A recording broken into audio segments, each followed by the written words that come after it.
Thank you very much, ladies and gentlemen, and welcome to the Literalist reactions. I hope you get a kick out of watching it. Welcome, everyone, to another Literalist reaction video. I'm Dave. With me, as always, my good buddy John Doe, fueled up on cream chip beef, and I'm so jealous.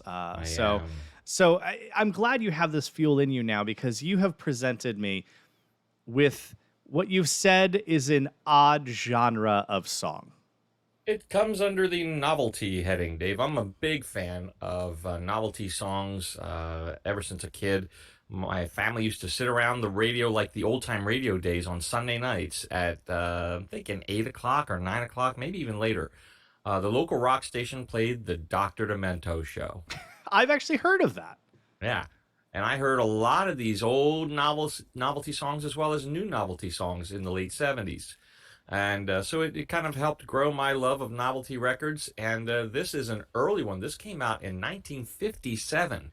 This predates much of rock and roll. I've heard it a million times. I haven't heard it in 30 years at least. So I look forward to your review of this interesting style of novelty song. All right, here we go. Oh. We interrupt this record to bring you a special bulletin. The reports of a flying saucer hovering over the city have been confirmed. The flying saucers are real.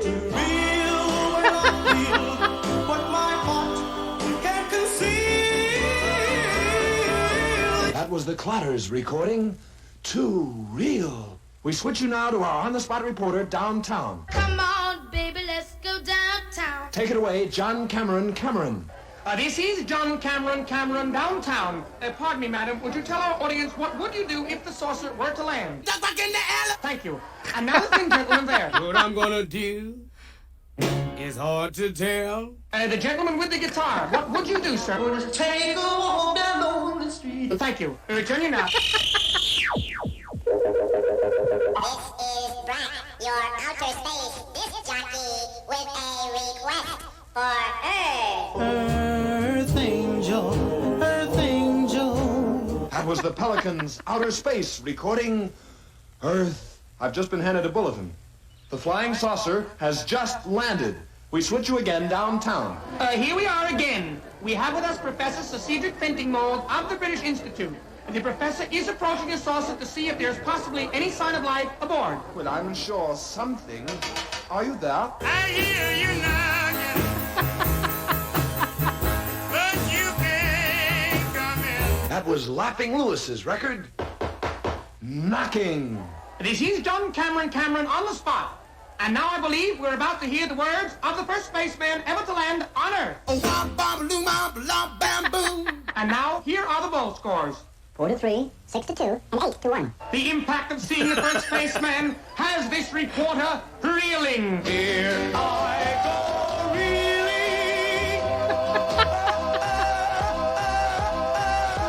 reeling. That was the Clatters again with their big one. Oh. This is John Cameron again downtown. The spaceman has returned to his ship and is taking off. We return you now to our studios. The flying saucer has gone. There is no threat of an invasion. However, the flying saucers are still around. All right. What? Oh, this seems like a fever dream that a kid would make. I will say, first off, I don't know what year this came out, but I said 57. I was gonna say it's on a 45 RPM record, so impressive editing. Like the amount of time this would have taken to edit down, given that you had old, reels, and you would have physically been cutting amounts of tape and then taping it together. It is very impressive, just from an editing perspective. Musically, I've heard a bunch of these songs, which makes a lot of sense. Like they're kind of pulling out pieces of pop hits that would be super recognizable. I'm pretty sure, isn't that the famous newscast? I want to say Orwell did it. Yeah, yes. Orson Welles. Orson. I know Orson Welles. Orson Welles. I've actually listened to the whole thing many years ago. It's a fun piece of history that he actually caused a real panic with it. Yeah, in later years, that I've read that the panic was a little overstated. Nobody killed themselves. No. But there were people who were frightened. I mean, it makes sense, especially because there was no like simple way to fact check it, you know? Well, if they listened from the beginning of that program, they would have heard it's time for this radio broadcast of theater, blah blah blah. Orson Welles, they would have heard all that. But the problem is most of America was tuned into a more popular show on a different network. And when that show ended, switched over to this network, thus didn't hear all the disclaimer part at the front end. That's funny. Either way, I like that this is called the Looniverse. That makes a whole lot of sense. It's fun so far. I want to finish it. All right, so that's the end of part 1. You would have to flip the record to get to part 2. So. Oh, okay.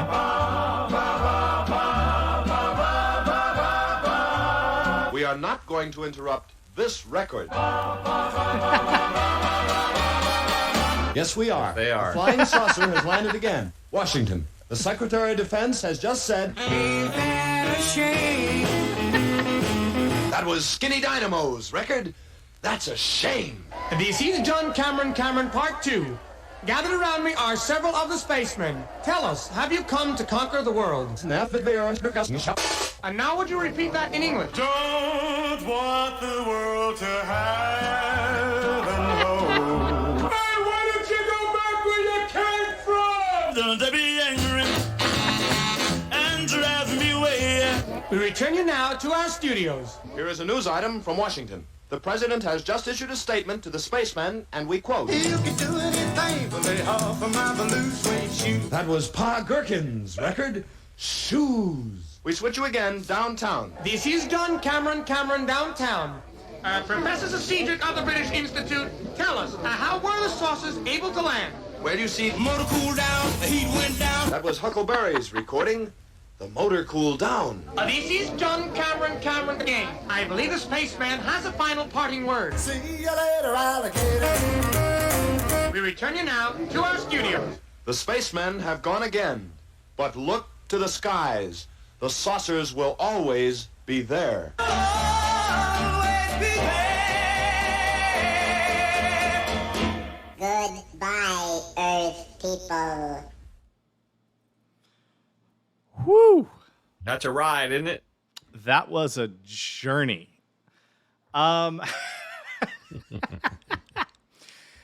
was certainly fun. I will give it that. Musically, I don't think I could really break it down. Like it's just oftentimes under 4-second clips of songs. You know, like there's no breaking it down. Right. From an editor's perspective, like really, I would be critiquing an editor more than anything else because that's who actually made this was just an editor, and they did such a great job. Like I think that with modern technology, like if I pulled up Audacity, a free video or audio editing tool, if anyone wants to edit audio, Audacity, it's free. If you pulled something like that up and just started editing it down, like that would be time consuming to find all the clips and do now. And I can't even imagine how time consuming that was then. Yeah, definitely literally splicing tape, a lot of re-recording, overdubbing, with very, very basic equipment that wasn't designed for that kind of thing. So yeah, that would have been quite the monstrous thing. Yeah. Their use of what we call today sampling prompted a file suit against the authors there, Buchanan and Goodman. Really? Yep. So I think they were the first two people sued for sampling music.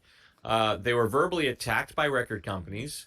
An anonymous source told Billboard, "If we can't stop this, nothing is safe in our business," which explains why, Dave, we've had about 3 or 4 of our videos completely blocked from being seen by anybody. Oh yeah, there's yeah, it's sad. Every time it pops up, we're like, I guess we got to record something else now. If we're not allowed to do that. Right. We'll get there. We'll figure out a way to put them out there at some point. It just can't be YouTube because they are very angry about a lot of things. We've actually had a conversation about this topic. Why is it? And honestly, let me know your thoughts in the comments. Why is it that if you are an artist and you paint a painting, you sell that painting, you got the money from that painting, it's over. You don't get a cut the next time that painting's sold by whoever bought it. Like it's over. You got your cut. And why does music forever work like that? You have artists that have been dead for decades, and some company or some estate owns all of their music, and you somehow have to keep paying to be allowed to just listen to it, first of all, in some way, whether it's ad revenue or you actually paying for it. I think that concept is kind of ridiculous, mostly because companies don't die. I think Disney is really the culprit here. They were the first one to really start this whole copyrights last forever kind of business. Like there's the concept of things entering just public domain, and that's what it's called legally. It's called the public domain, and a lot of older works are there. Shakespeare, for instance, you don't have to pay a royalty to go and enjoy Shakespeare because the dude's dead, and it is just part of the public domain. Why is it that a song that is 50, 60 years old, how does some company still own the rights to that? Like, that blows my mind that is a thing that's allowed. But I have opinions on a lot of things. The melody to Happy Birthday to You is actually copywritten and owned. Yeah, but they lost that court case. Did they? I didn't hear the end of that. They lost that court case. You can. I know Happy that there Birthday. was a documentary somebody was trying to do on it, but this is the craziest thing in the world. They're doing a documentary about the song "Happy Birthday to You," and they couldn't get the rights to "Happy Birthday to You" to do the documentary. It is an interesting concept. Just from, I don't know, a bunch of lawyers yelling at each other about things because they all want money for their clients. I guess at the end of the day, that's what it's all about. The thing I don't understand, some of the ones that have been blocked by us are 40, 50-year-old songs. And how can they, where in their world is me sharing that old music with a new audience stealing money from them? Where in their world is that a reality? No, I don't get it. If anything, when I've been watching other people's reaction videos and things like that before we started our channel, it made me go back and revisit music that I had forgotten about long ago.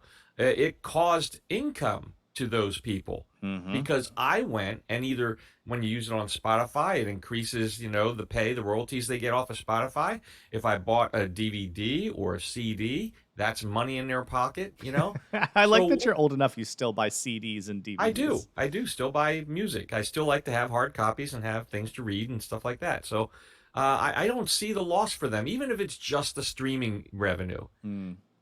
Making a song popular again, Mr. Blue Sky, a classic example, would have been lost. It was never considered the quintessential ELO song until Guardians of the Galaxy came out. What a good song now. Here we are trying to revisit this music, and we're getting blocked. And it's frustrating. Yeah, well, we'll figure out somewhere to put it. But either way, this song was a lot of fun. I'm sorry that they got yelled at by record executives. They won the lawsuit, by the way. Good for them. That's kind of ridiculous. Anyway, as much as I enjoy the song, John, I'm gonna do a rare thing here. No playlist. It's just jarring. Like, I think if it just came on in the middle of me doing stuff, it would just be a really jarring experience. It's not that it's bad. It was definitely worth the journey, and I'm super glad I heard it. But it's not exactly something I would just sit around and put on for fun all the time. No, but I bet you file it, and you will share it with some of your friends if the time is right. Yeah, that is a for sure thing that's going to happen. Other people are going to have to listen to the weirdness that is excellent editors sitting around and having fun 60 years ago. Yep. There you go, folks. If you have other novelty tunes you think we should take a look at that Dave hasn't heard, let me know. But I'm sure he's heard a lot of them because he's into that stuff. Dave, I'll catch you on the flip side, buddy. Thank you very much, ladies and gentlemen, and welcome to the Literalist Reactions. I hope you get a kick out of watching it.